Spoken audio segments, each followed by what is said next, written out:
They simply are amongst the most beautiful paintings ever painted.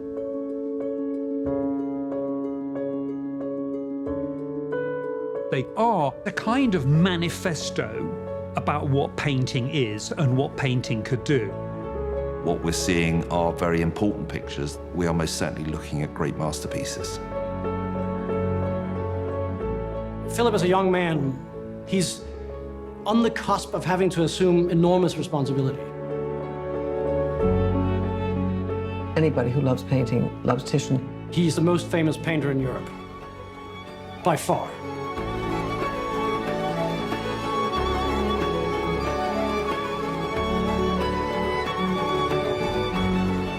Titian did intend them as a series, and Philip II wanted them as a series.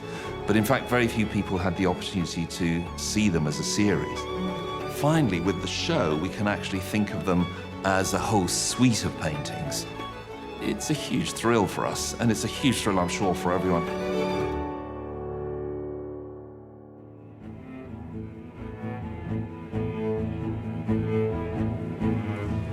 This way out, we close now, this way out,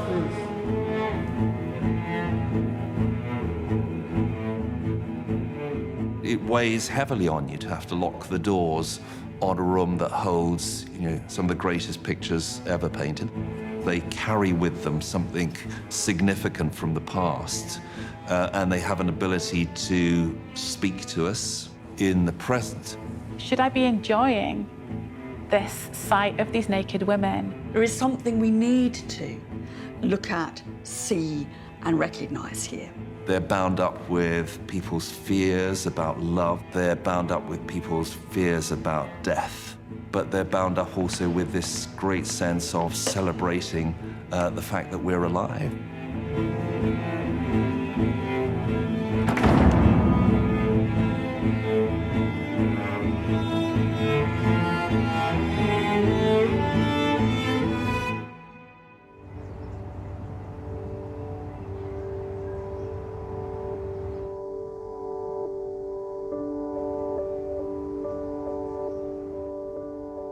Philip, he's a young man preparing to take over as king of Spain.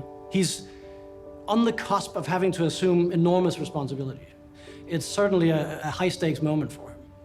And so he's concerned with establishing himself as a credible figure.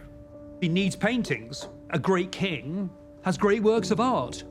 If you're an important person at that time, you should be magnificent. You should show that in everything you do. And art has become one of the ways people do that. He wanted to cultivate a relationship with the artist regarded as the best.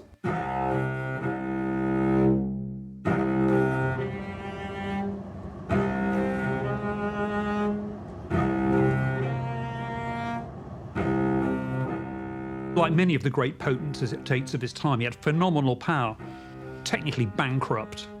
So they had to find other ways than cash, often, to pay for these huge things. It was not Philip's private wealth that financed this. It was the Fugger family.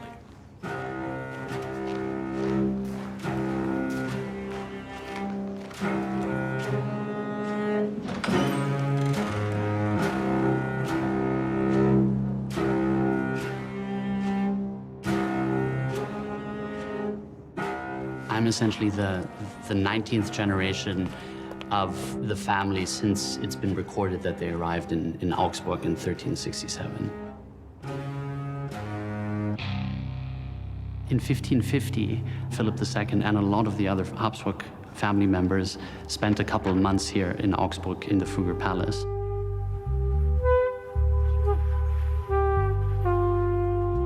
Should we leave it on these or take them? The relationship between Fugger and Philip II was essentially funding his needs to finance the state, to finance the court, to finance his personal interests. And there weren't that many firms like ours that were able to fund these kind of sums. When Philip writes to Venice saying he wants Titian to come to Augsburg. They agree on a number of paintings that he's going to deliver to Philip, and it's up to Titian to come up with the subjects. That was it. Nothing further was specified, nothing further was agreed. He simply let Titian get on with it. So they parted, and Titian went back to Venice, and Philip went back to Spain, and they never met again. They never meet again.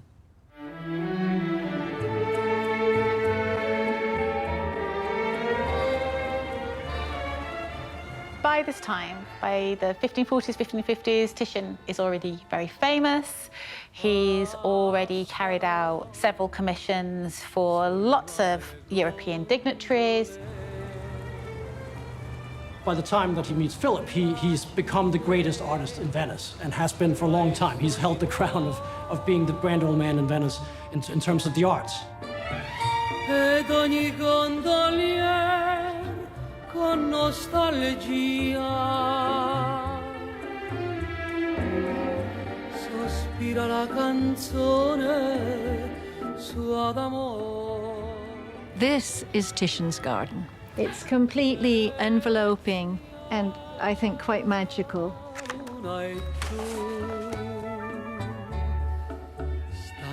We can see that he had a real contact with the Venetian at that time. He was part of the city as not only a painter, but a Venetian person. We have, of course, the written testament of the dinner parties that Titian used to give here in this garden, and how after at the end of the dinner, he would open the gate and he would arrange to have gondolas with courtesans and musicians and singers who would come and entertain his guests. In Titian's time, the door would have opened and it would be the lagoon. Ti voglio bene, Venezia, la luna e tu. Questo il grande sogno. So we come in. The house is very long and narrow, which is most unusual for Venice. Living in Titian's house, it's a presence that you live with.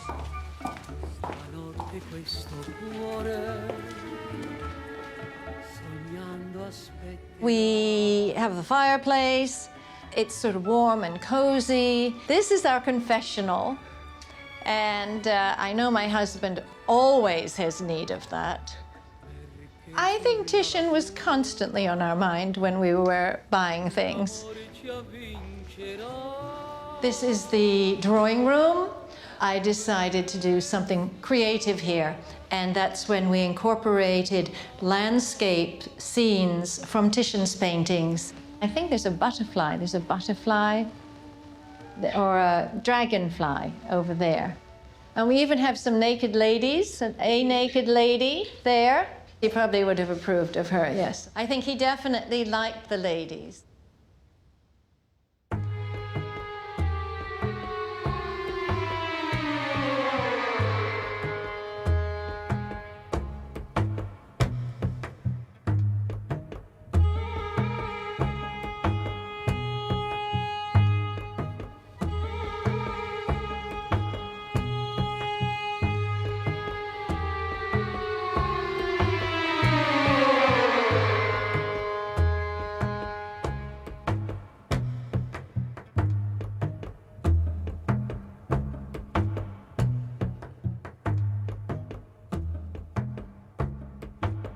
He brings you in with this kind of delicious promise of beauty. And so we see Danae lying on a bed in a very voluptuous setting. There's a maidservant with her as well, watching this golden rain fall down onto her lap area.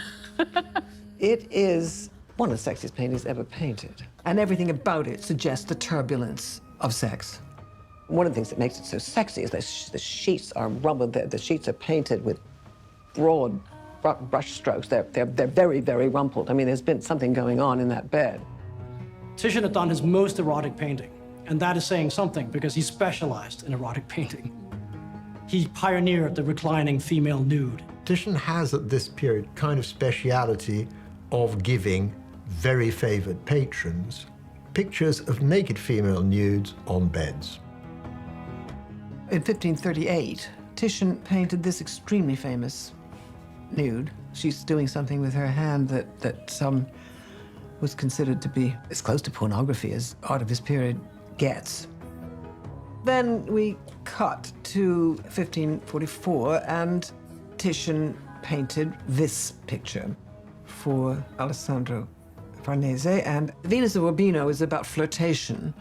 The Farnese Venus is about penetration, and this one's about passion. This is about orgasm. This golden shower of rain is related to some kind of metaphor for ejaculation. It was painted for a man whom Titian believed to be very sexually active. Philip was only 21 at the time that he painted it for him. We have many accounts of him being a womanizer and being very interested in women and so on. Philip is his early 20s.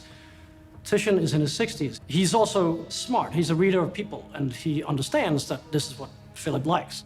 I can understand why you can say, oh, it's just like pornography, it's just like a pin-up. That's not what it's for. And these paintings have much more to them. Of course, we know that he didn't just invent all this out of the top of his head. I mean, it's based on Ovid's Metamorphoses.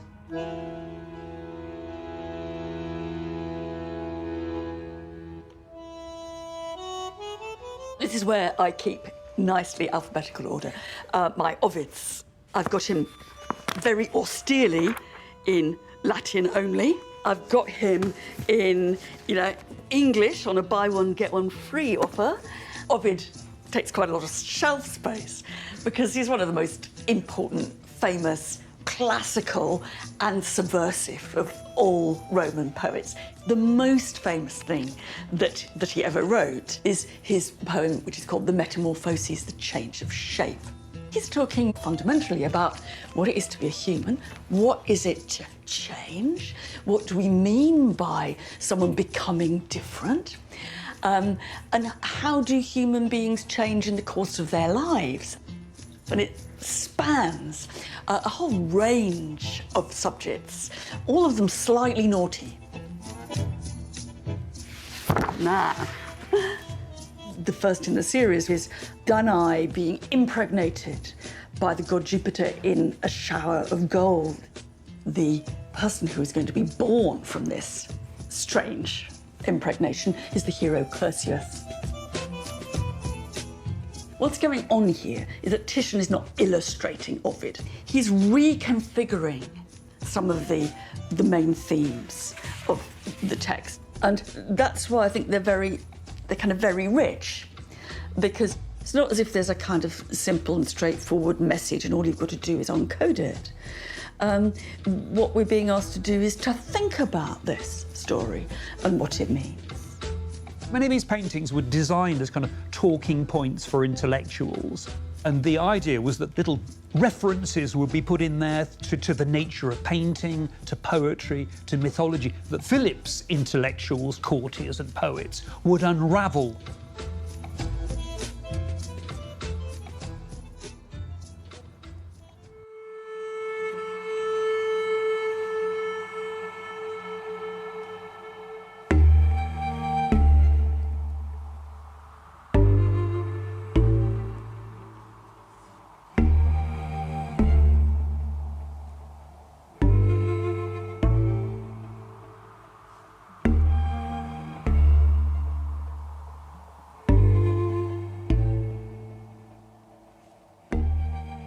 Venus tries to prevail upon her human lover, Adonis, to stop him from going on hunting where he's going to be killed.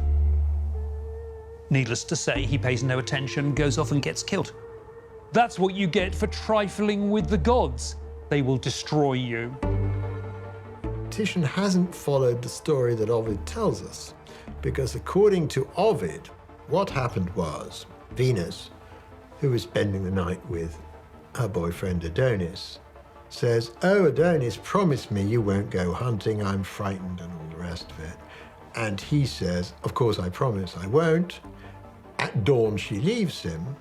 After she's gone, he goes out hunting. Now Titian has painted something quite different, i.e. he's trying to leave, she's trying to restrain him, it's after dawn. Titian knew perfectly well what he was trying to do. What he was trying to achieve was something which was very, very sexy.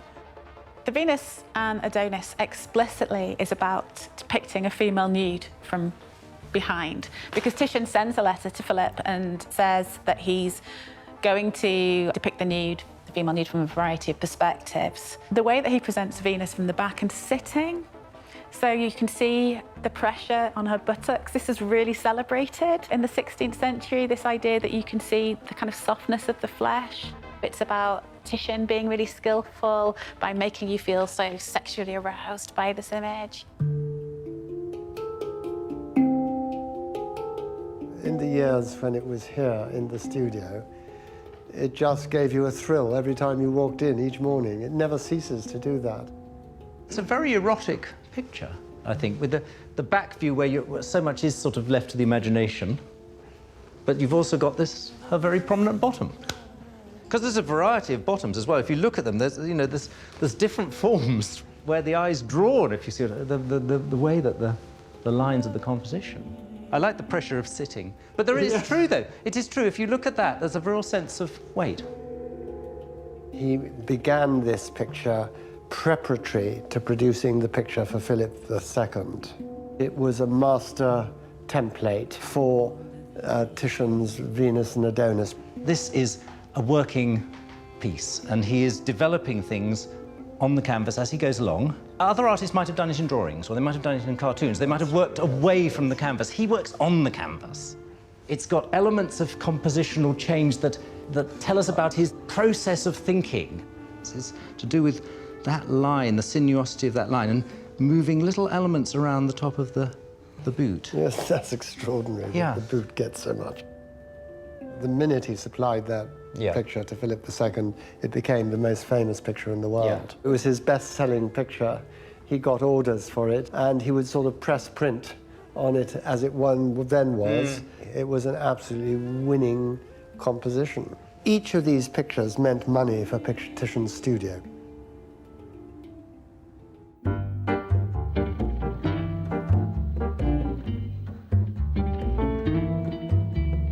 Con una rosa hai detto vienimi a cercare.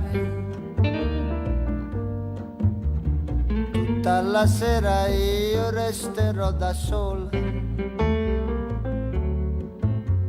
E io per te, muoio per te. We have here on the table 3 prints by the early Titian. Titian, in his early career, already made it clear that he had a very strong and very outspoken sense of the potentialities of various new techniques. So he had a nose for this, and he tried it out. So he started not just painting, but making prints. And indeed, here we have the figure of Christ on a chariot, drawn by, here, figures, allegorical figures, representing faith, turning around. Ooh. This is something new. The new technique gave the possibility to, as it were, commercialize new inventions on a scale that were unheard of. And that's exactly what Titian did. A great example of that is the Venus and Adonis. If I make a print out of one of these paintings and sell that print, I can make a nice living out of that. Why not?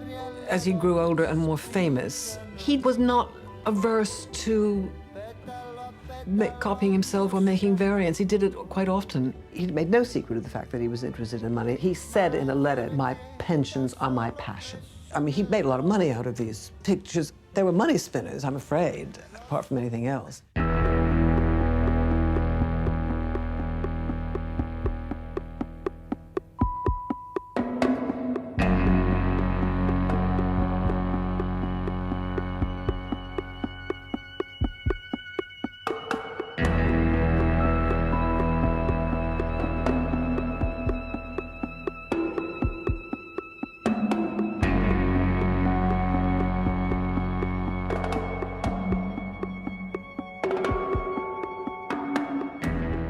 Andromeda is an Ethiopian princess, and her mother has bragged that she and her daughter are much more beautiful than the nymphs who serve the god of the sea, Neptune.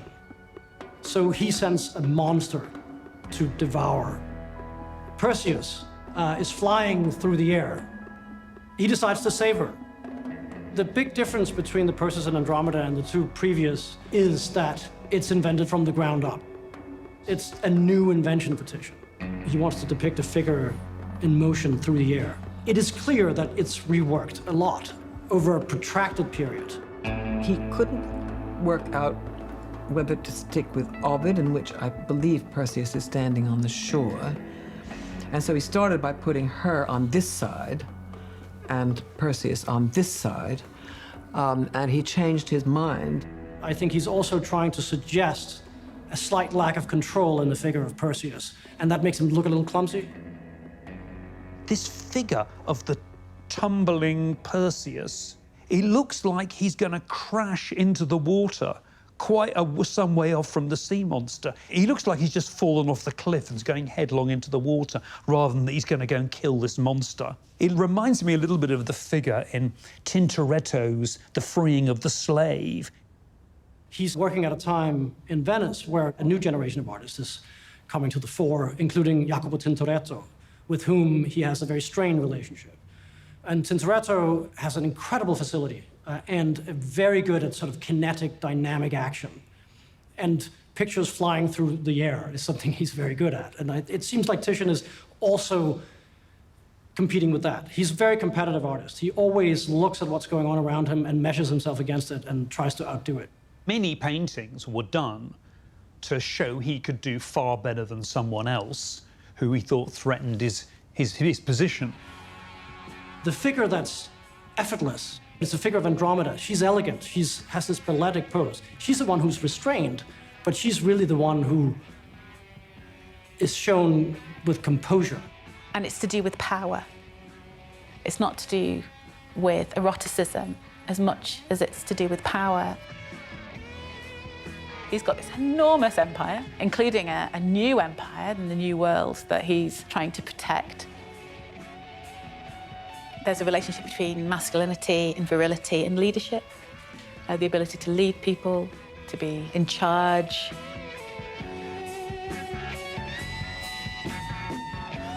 And so these paintings also, really, I suppose the implication hidden underneath these paintings is that, say, Philip II or whoever the commissioner was, is like Perseus swooping in to save the day.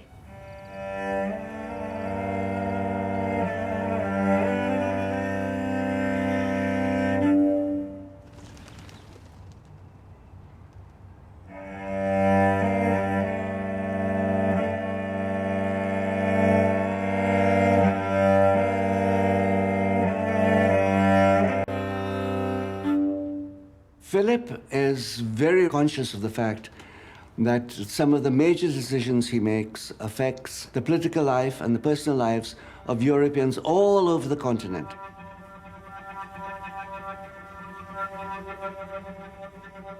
One of the first prints we have here is of the defenses constructed for the port of Veracruz. This beautiful and very complex painting is to illustrate the waterways leading into the port of Antwerp. Having therefore come into possession of all these territories by inheritance, Philip had the advantage, presumably, of being able to draw income from them.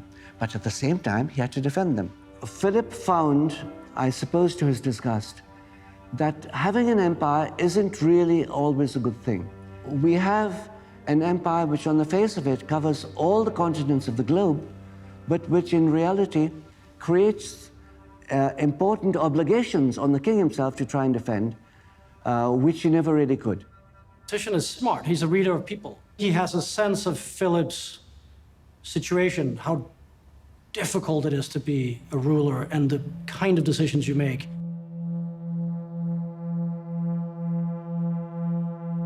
There is no letter from Philip in that period in which he expresses any reaction to the pictures at all. He was very worried about Philip's reaction. Nothing like this particular treatment of a subject had ever been seen before, so what was Philip going to make of them? So Philip had an awful lot on his mind, and he didn't respond. And Titian wrote him at least twice. I haven't heard anything from you. It's been so long since I sent these pictures. I assume that's maybe because you don't like them. If you don't like them, I'm happy to do them again. And he never heard from him until I think quite a long time had passed, over a year. So you can imagine the anxiety. But in a sense, you can make the argument that this becomes a catalyst for Titian.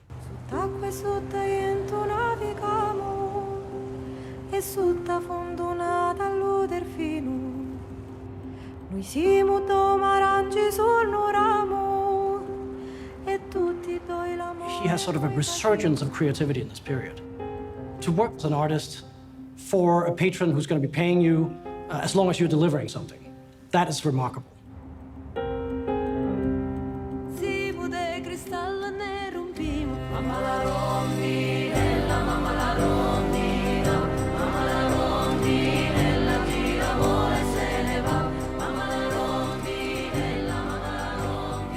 This is really the normal size painting brush, which you can imagine Titian using, similar to. The reason why you got it long, you want to hold it so you can actually make marks, and when you're painting, you can actually see the whole canvas. When you get kind of close, it's all a blur, but when you're further away, the actual drawing, the shape making, comes together and actually creates the form. For Titian, the execution on the surface, on the canvas, is the content. The way he starts opening up his forms, the way he starts painting even more atmospherically than he had previously. Titian, straight on there with the brush. That's the idea. He's carving the surface. Well, the analogy is carving. His approach to gestural brushwork, his approach to layering of color, and his use of that to tell stories with not just narrative precision, but emotional and psychological precision. And you can very imagine Titian doing that. And when you're involved with a picture, you become so lost within it. Titian is the great precursor of our modern day idea of painting as self-expression. And it's fundamental to remember that they are abstract. And again, it's not about painting every single thing in. He's getting to an essence as your brain fills the rest in. Again, which you could say is a modern idea. He's doing something new in painting that is so radical that you can't really think about painting the same way afterwards. He's painting the future.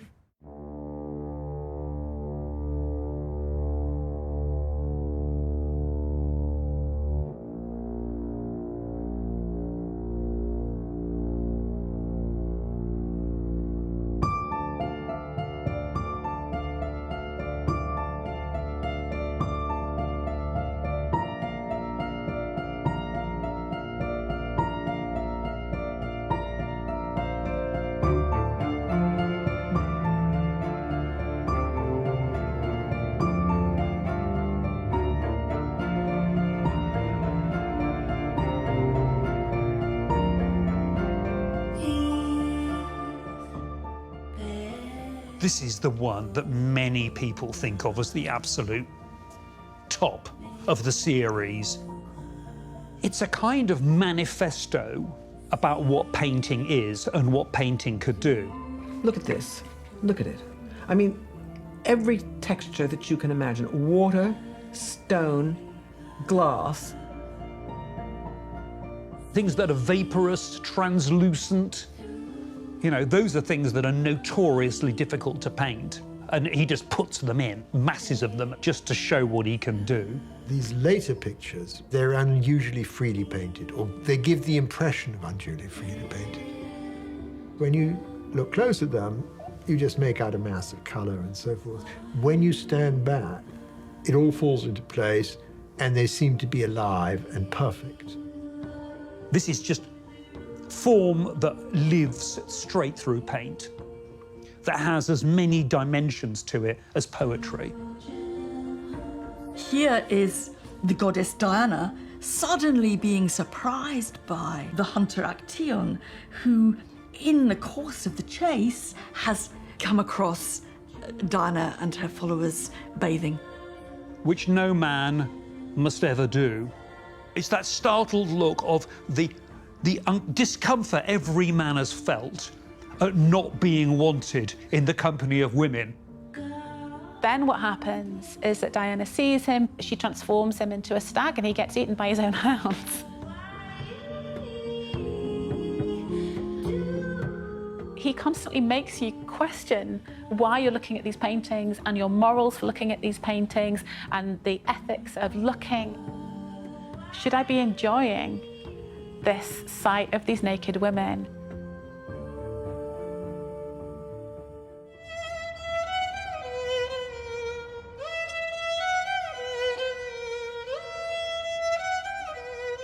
Mr. Ungaro, the proud owner of Titian's studio. You've worked here for how many years? Quanti anni lavorava qui? 60 anni. 60. 60 Ne ho years. 74. E hai sentito il spirito di Tiziano? Si sente il piacere di stare qui dentro. What is it? Un leone. Just a leone. Fatto da me 40 anni, 50. Sono un galantuomo, eh. Ah, lo sai. Sei come Casanova. È meglio di Casanova. Abbiamo delle tecniche maggiori oggi col Casanova. E hai una lista delle donne come vuoi vedere? Casanova? Le faccio vedere le mie donne. Questa è una. Ah, bellissima. Diciamo che sono un po' Don Giovanni. Right. So the issue of female life models is a kind of much debated question amongst Renaissance art historians. And it used to be that people said there weren't any female life models in the Renaissance, it was just men. And in some cases, you do use male life models for clothed female figures. But to get female nudes, and particularly female nudes in strange positions, you have to have a life model. Otherwise, you can't see things like how the breasts fall, for example. You can't do that with a male model. So female life models absolutely were used in the 16th century. And Titian was one of the people who used them frequently.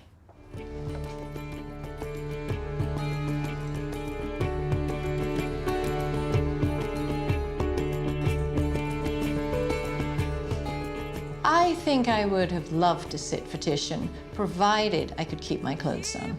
This was obviously many years ago, and it was the first cover of Cosmopolitan. They wanted cleavage, and I had cleavage. The job of the models in Titian's time was to project whatever image it was that they were requested to project. It's not really how I see myself.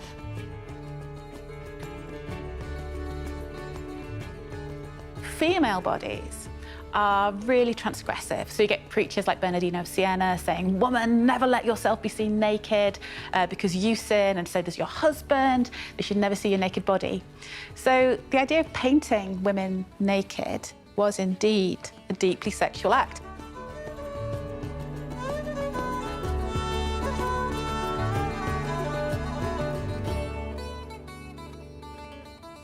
It's a lot of focused, concentrated time together in the studio.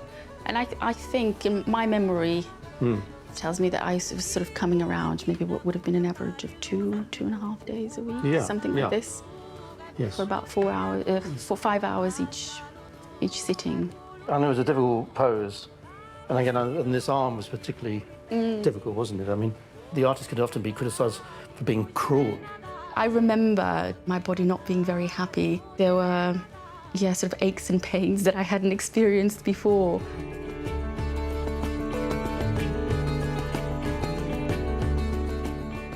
I mean, I don't know what's happening, but this arm would have to be holding the weight of the body, which seems like a nearly impossible I think you've seen that really well, Vanessa. If you were really sort of leaning over and having that as the point that's anchoring the pose, then there would have to be incredible tension. I wonder if there wasn't something that was more vertical that was sort of then tipped over. Gravity will tell you, and circulation will tell you that it's not a good idea to have your arms above your head for a very long time, but I know that this varies a lot between models. I know a couple of models that can hold their arms above their head for a whole hour where within 10 minutes the most, I would have no blood and there would be pain. As a naked person in the room, it can sometimes feel vulnerable. And I think sometimes it could seem very subtle. And I think I've been in situations where people might have used particular terminology that they're probably naive to the fact that that could maybe make one not feel so comfortable and perhaps a little bit more exposed. What we're doing has nothing to do with sex. But I think it would be naive to say that it can't be, because we're sexual beings. It's not the case with Andy. Andy is very, very clear. I don't think about sex when I'm painting. I don't need to go to the next room and kind of have an orgasm or something to be able to paint, to put it crudely. But I think there probably have been artists that have done that. There is an expectation that artists had sex with their models. Writers talk about not letting kind of good girls go into artists' studios because of all the things that could happen to them. So whether this is true in Titian's case, I mean, is lost to history, nobody knows. You don't know is the answer, and I don't think anybody will, and I don't think it should particularly change our views about pictures either. What people do in the privacy of their own studios is their affair.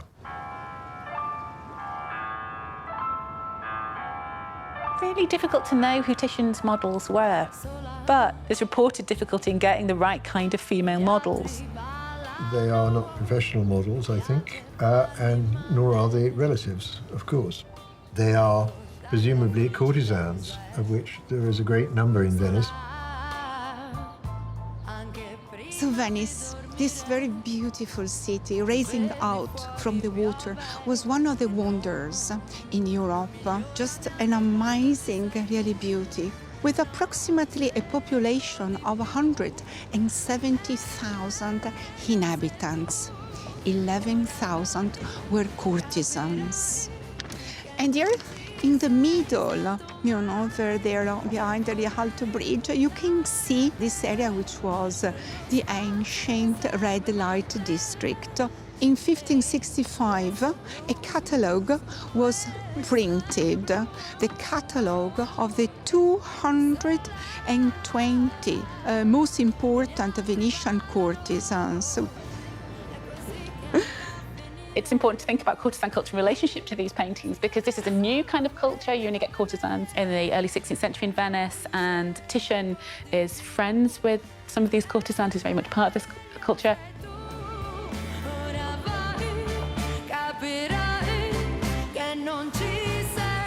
Let's go.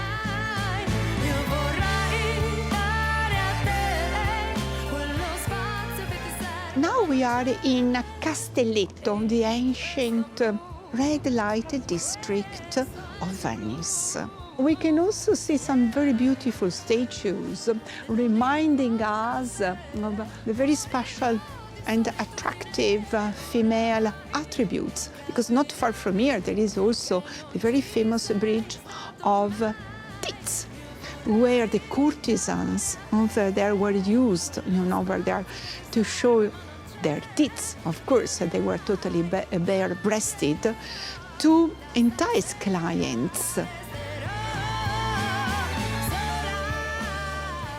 For instance, we can find Ludovica Stella living here in Campo Santa Barnaba, just drio la chiesa. It means behind the church. Let's check how much she charged.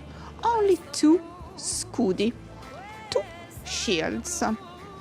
Quite a good, actually. For instance, a doctor, you know, earned 8 scudi, 8 shields for a month. So you can imagine the big amount of money, you know, that the courtesans earned. Many women would have sexual relations with a man in exchange for goods and maybe rent or maybe a house. And that courtesans spend a lot of the time just creating wonderfully beautiful atmospheres for them. So we'll write poetry and we'll sing and we'll be beautiful and entertaining and accessible in a way that a lot of aristocratic women weren't. And so they wouldn't define themselves necessarily as sex workers. He's a purveyor of fantasy. So are the courtesans of Venice. They're both selling their fantasies to the same people.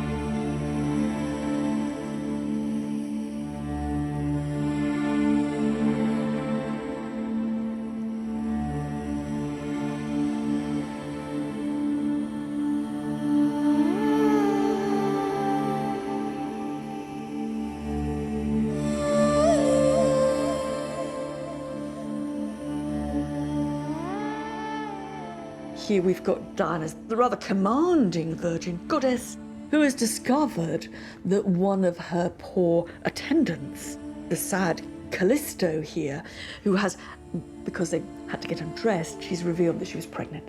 Callisto was impregnated by the god Jupiter in the form of Diana. She's not allowed to be pregnant because Diana's nymphs are supposed to be chaste.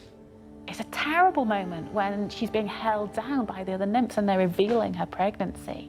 Diana and Callisto is a deeply upsetting painting. It's one of the most expressively painted, possibly the most expressively painted. What he's painting is essentially a rape victim ostracized by her peers, another innocent victim of fate. Diana isn't a wicked woman, she's a goddess, which means that she can control your fate. Anything can happen. There's somebody up there is going to do something good or bad for you. Ovid says it, there is no justice in the world. What happens, happens. It is interesting that the paintings for Philip get so dark.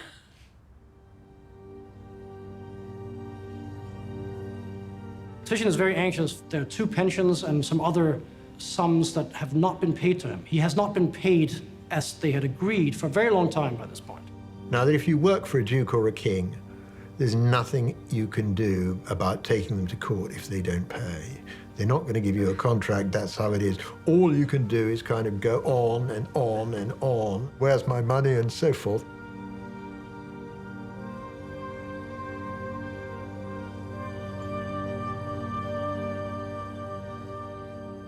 En una carta, Tiziano empieza diciendo che ho inteso per le lettere dell'Elfino che a Vostra Maestà Cattolica sono piaciute le pitture, che poi che con la grandezza del suo liberale animo si è degnata di farmi mercé dei detti 2000 scudi.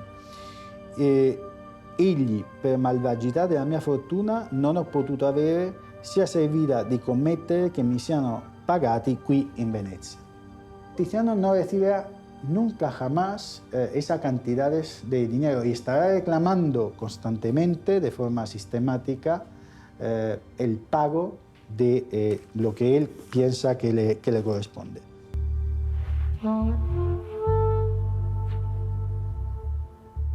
Philip II's ambitions and his budget was getting bigger and bigger. He was fighting a lot of wars. And obviously there were these very expensive ventures in the Americas.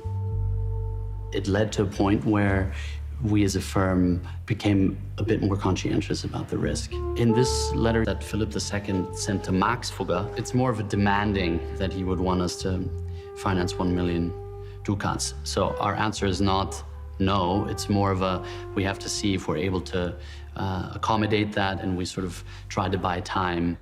This is essentially writing together how large is the outstanding sum that Philip II owes to us as a firm, and how is that split within the various pieces of debt that we have given to him. And the sum that comes out is rather large, so we try to find a way of not going into that request for financing, because the outstanding debt was 6 million ducats, which in today's terms is roughly sort of $600 million. This is essentially sort of the beginning of the end, at least in terms of the financing relationship between the Fugger firm and the Habsburg family. Titian was obviously interested in money, and who is not, but he wasn't doing this stuff for love exclusively. If he could be paid as well, that's fine. And when some of the payments do come through, he was paid in a warrant for rice, which gave him the right to import and export rice through Naples without paying tax. So it was this kind of amazingly petty background to the whole thing, of these sort of sublime paintings paid for in this tortuous charade of constant promises, constant impeaching.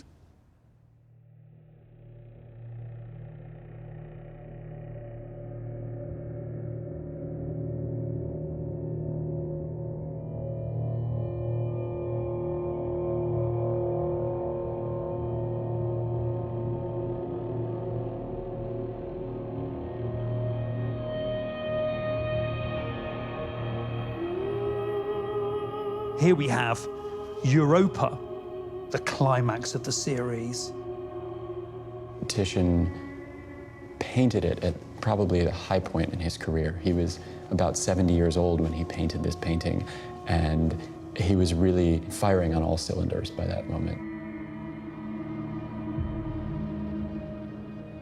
Here is the bull, again, Jupiter in a new form, who is raping the terrified Europa. And there's a backstory here about how the bull comes on to start with, you know, all very sweet, and Europa and her mates play with the bull, and when he's got her confidence, off he goes. Here she's on his back. She's absolutely terrified. Philip would have identified with Jupiter. He himself not only identified with the ancient gods and goddesses, but claimed descent from them. We know that Titian refers to this painting in 1562 as the seal on the series. He's pleased with this painting. There is a level of quality embedded in it, a level of intentionality, which perhaps he feels he's come to at the end of a campaign of over a decade of painting some of the most fabulous and meaningful paintings in his career. Traditionally, art historians have appreciated it for its color and for its technique. Every inch of this is in a kind of molten ecstasy. It's ecstatic, isn't it? Her posture is ecstatic. That sense of ecstasy sort of extends out into the sky and the sort of reflections and the luminosity of the water. Not only is she half uncovered, but her right breast is visible. In the first iteration, her breast was covered. He then lowered the neckline of her dress until it was fully exposed. So that clearly suggests a desire to please his patron in the most basic, sexualized and erotic way. If you look at the face of Jupiter, Titian chose to depict him facing the viewer, facing Philip. He looks at us with these wide eyes and this pink, wet nose, as if to say, who, me? And so there's a momentary hesitation where you look at the painting and realize there's something pretty awful going on, but at the same time, you look at the bull, the perpetrator, and you think, well, wait, is that possible that he's the one about to rape this woman? I think that kind of hesitation that Titian builds into the painting is crucial to opening up more potential meanings in it. It's interesting because it has a lot of art historical writing about it that completely dismisses the idea that this is a woman being raped. We don't look at the subject matter. We look at brushstrokes, and we look at, genius, and we look at literature, and we just look at everything apart from what is in front of us a lot of the time. And what is in front of us, if you look at it bluntly, is abduction and assault and rape. I first read Ovid at school. I mean, I remember very clearly at school, we were taught that we should say it wasn't rape, it was ravishing. You know, somehow as if the women enjoyed it. Now, you know, it's not surprising that recent discussion of Ovid has been much clearer that what we're reading, the treatment of women in this very long book, they are often the victims of assault, sexual violence, and there's no two ways about it, they are raped.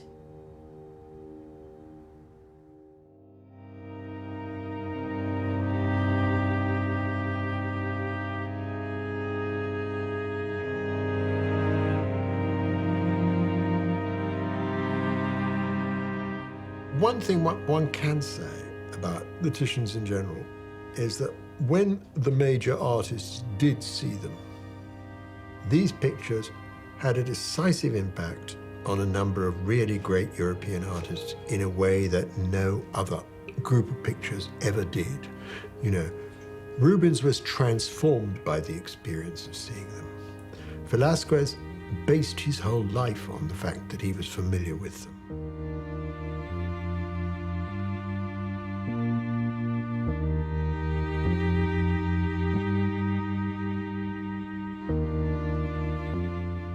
I think Lucian Freud said this and its companion piece, Diana and Callisto, were the most beautiful paintings ever created. Not a bad claim.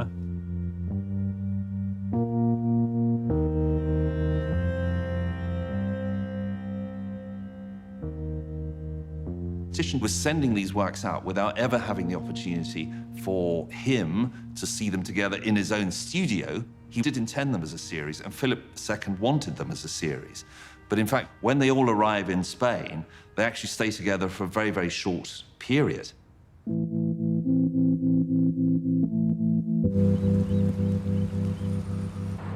We tend to think of them as being together from the beginning, but in fact, the thing that was most striking to me when I mapped them as a group was to see that almost from the beginning, they weren't together.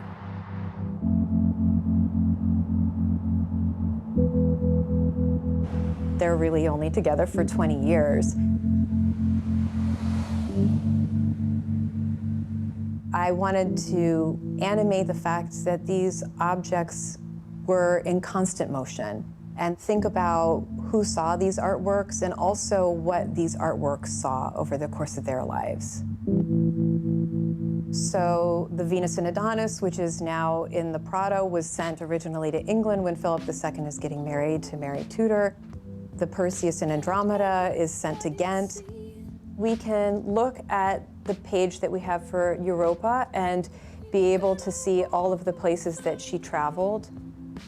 First start off in Venice, where the painting was executed and then is sent to Spain, where Philip II receives it. What the project reveals about who's predominantly looking at these pictures is that it is mostly men. Francois Louis-Joseph de Laborde, Merivale, the Bridgewater Syndicate, Lord Berwick, the Earls of Darnley, the Colnaghi Gallery. It seems very clear that these artworks are mostly seen by men and collected by men, gifted to men, exchanged by men or among men.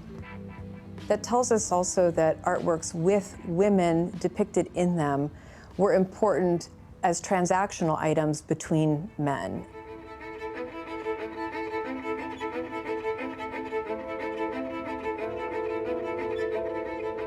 "20 years ago or so, feminist art historians started to say, hang on a minute. From about the 70s onwards, you get these responses to the nude. So you start to think women like Caroline Schneemann, where she uses her own body to articulate ideas about power and art and how female sexuality is used by artists without any recourse for any real thought about women themselves.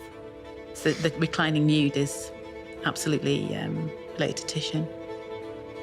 It's just the fact of women being objectified in Western art, just a real sense of anger, a real sense of fury that the art world kind of colludes in this objectification.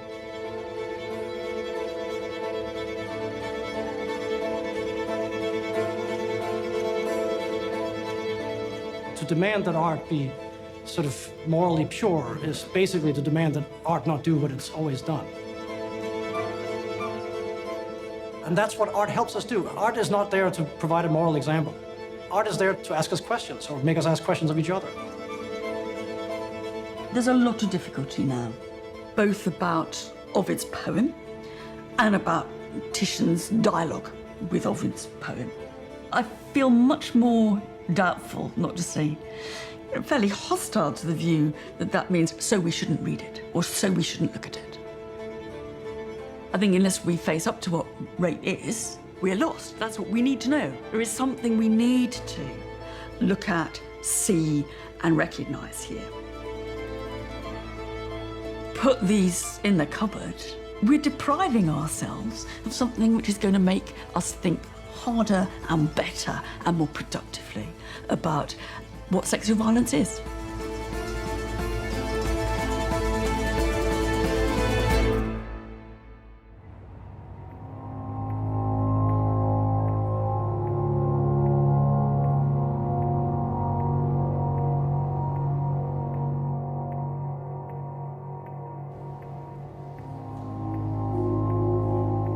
The day we knew we had to close the gallery, the team decided to gather together at 6:15, just before the doors closed to the public, so that we could spend a bit of time together in the exhibition that all of us had played a part in doing.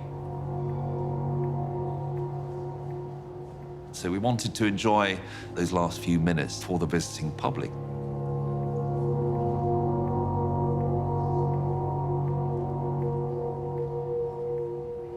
It was a strange moment. It was I'd never lived a moment like that before, frankly. In times of stress or in times of crisis, I think museums and art and music and pictures can play an enormously important role where people look for solace, where they look for comfort, where they look for some kind of guidance. So it weighs heavily on you to have to lock the doors on a room that holds, some of the greatest pictures ever painted, and you can't allow people to see them. But we know that we've done something important, and we're very keen to share it when we're able to open our doors again.